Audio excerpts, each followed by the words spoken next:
दोस्तों आज दोपहर 1:30 बजे सरदार वल्लभ भाई पटेल इंटरनेशनल एयरपोर्ट अहमदाबाद, जो आपके सामने लोकेशन आ रही है, यहां से एक प्लेन टेक ऑफ करता है लंदन जाने के लिए।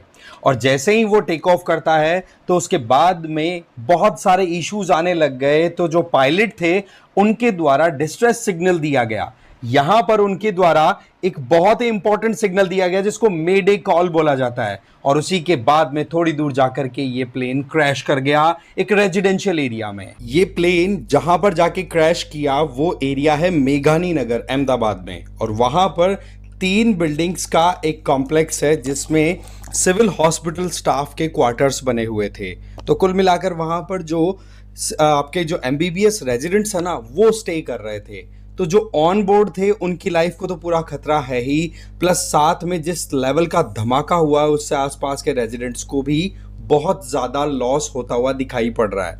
अभी तक कंफर्म नहीं है कि कितने लोगों की जान जा चुकी है, बट यहाँ पर आपको मैं बता दूं कि ये फ्लाइट जो थी ये बेसिकली अहमदाबाद से स्टार्ट होकर के जाने वाली थी, कहाँ पे, लंदन। और इसमें आप समझ सकते हैं कि इतनी लंबी दूरी ट्रैवल करने के लिए फ्यूल भी फिर बहुत सारा होगा। एक एस्टिमेट के तौर पे बताया जा रहा है कि ज़्यादा भी नहीं तो इसमें 1 lakh litre aviation turbine fuel था। तो आप सोच लो कितना बड़ा धमाका ये हुआ होगा अगर इफेक्टिवली हम देखें। और उसके बाद में जो 242 लोग थे उनके अलावा जो ग्राउंड पे जो थे, जो अपना नॉर्मल लाइफ जी रहे थे या काम कर रहे थे, उनको भी खतरा होता हुआ दिखाई पड़ रहा है। ठीक है, बोइंग 787 ये ड्रीम लाइनर था। इस तरीके के इंसिडेंट्स की अगर हम बात करें क्रैशेस की, तो पिछले 25 सालों में हो सकता है कि ये हमारे देश का सबसे बड़ा प्लेन क्रैश हो, जहां पर ऑन बोर्ड के साथ साथ में जो रेजिडेंट्स हैं उनकी भी जान जाती हुई दिखाई पड़ रही है।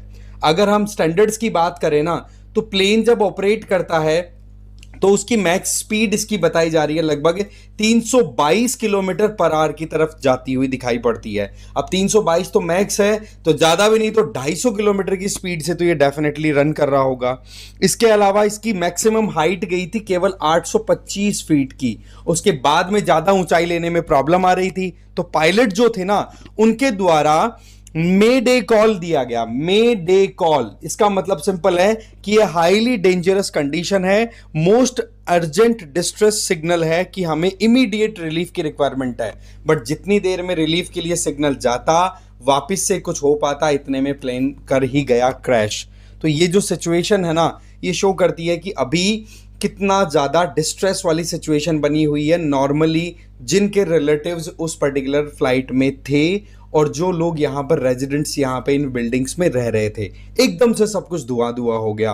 और साथ ही साथ बहुत ही दुखद खबरें अब आने लग गई हैं कि गुजरात के जो फॉर्मर चीफ मिनिस्टर हैं विजय रूपानी, वो देखो ऑन बोर्ड थे, उनकी तो डेथ भी हो चुकी है। इस चीज़ को तो कंफर्मेशन भी मिल गई है। और वैसे हमारे प्राइम मिनिस्टर मोदी जी की तरफ से तो यहाँ तक एक्स पे ये लिखा है, हार्ट ब्रेकिंग बियॉन्ड वर्ड्स, शब्दों में कुछ नहीं कहा जा सकता, इतना दर्द भरा ये इंसिडेंट हुआ है।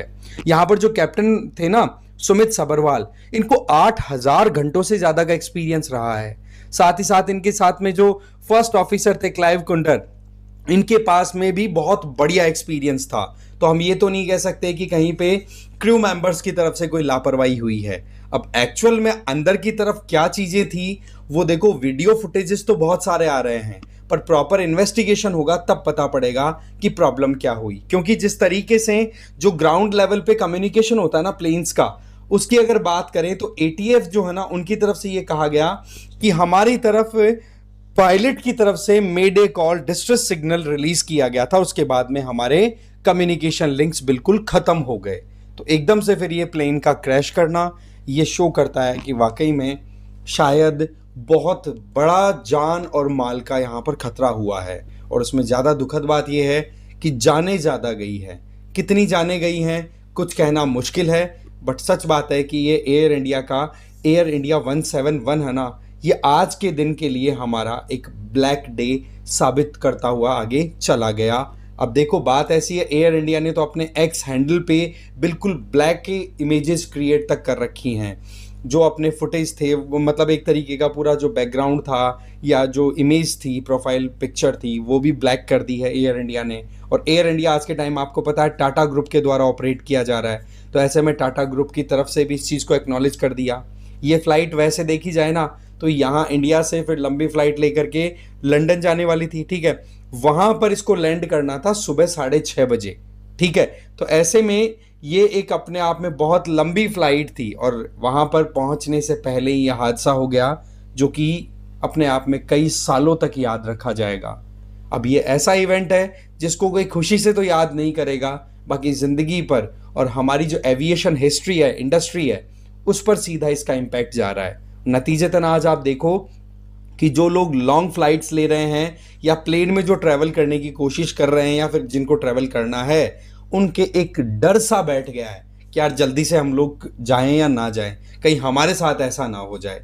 तो इस तरीके के इवेंट्स जो होते हैं ना, ये बड़े दिल दहला देने वाले होते हैं। ऐसा इवेंट कुछ महीनों पहले आपको ध्यान है जयपुर में भी हुआ था, जिस तरीके से वो गैस का जो बड़ा टैंकर था वो टर्न ले रहा था और एकदम से दूसरे ट्रक के साथ उसका कॉलिजन हुआ था। लोग ऐसे कैसे बैठे रह गए थे गाड़ियों के अंदर। एग्जैक्टली अभी जिस तरीके से फुटेज इस पर्टिकुलर साइट के आए हैं, मतलब यूं मानो कि दिल पसीजा, मन पसीज गया पूरा का पूरा।